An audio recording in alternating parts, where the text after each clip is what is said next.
when I look at your campaign, a couple things stand out. Mhm. Um, and I think right now the biggest for me, my family, for people I speak to, is your taxes, Mhm. your policy on taxes, not raising them. Mhm. Lowering them, I think, is kind of off the books Yeah. because it's not possible right now. Right. But speak to me about where that comes from. So one thing I've said to a lot of people is like, there's very few actual promises that I'm going to actually state right off the bat. Like, I'm not going to promise, oh, we're going to have a rink built this year Mhm. because I've never built a rink. I don't know what's involved. I don't know what the city's got coming down the pipeline. Mhm. So I'm not going to promise that.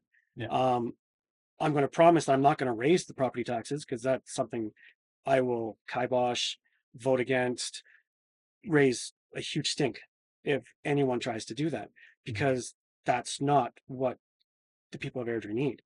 Um, I'm not going to promise I'm going to lower it. If there's a chance in the budget we could, then definitely, because families in all across Alberta and Canada, they need a break. And if we can give it to our citizens of the city, then I'll do it. I don't think that the current council was in the right mind Right. or had the best interests of the city of Airdrie in raising the taxes, Yeah. the property taxes for any of us. Um, I can say, like, for our family, we have struggled through the winter months, Mhm. and we're lucky that we have a family behind us, a big family that can help us in those tough times.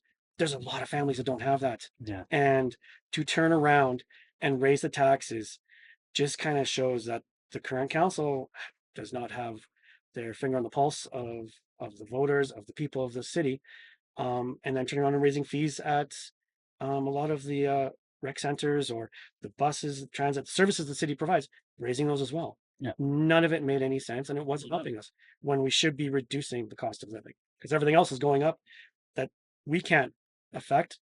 So why should we raise the prices of our stuff as well?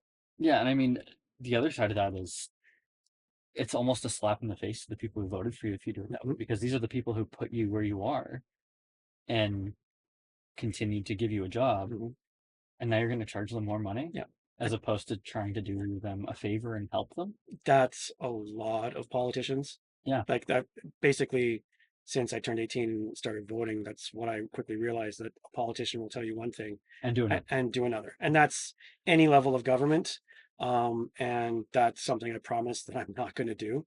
If I say something and turns around that it doesn't, that, I have to go against it or whatever, I'm going to be upfront with everybody in whatever form it takes to make sure everybody knows that this was why, or this is what happened, or I made a mistake. There's going to be total accountability with me. But I mean, we see it in every election, whether it's provincial, federal, municipal. We see it not just here in Canada, we see it in other countries as well. Yes. Politicians will make those promises to get what they want, to get in that seat, and then "Oh, we're good. Yeah, no, We have the power we now. have the power now. There's nothing we can do. I mean, Canadian politics is some of the worst for it because Mhm. you're not voting for the leader, you're voting for the party, even though we want to vote for the leader. That leader could be gone in 2 weeks if that party doesn't like him for something he did. Yeah, So exactly. that's one of the things that I do like about municipal is that you're voting for the person. Yeah. Like, you're not voting for my political beliefs or anything like that. You're voting for me on what I say I'm going to do and what I can do. And that's it.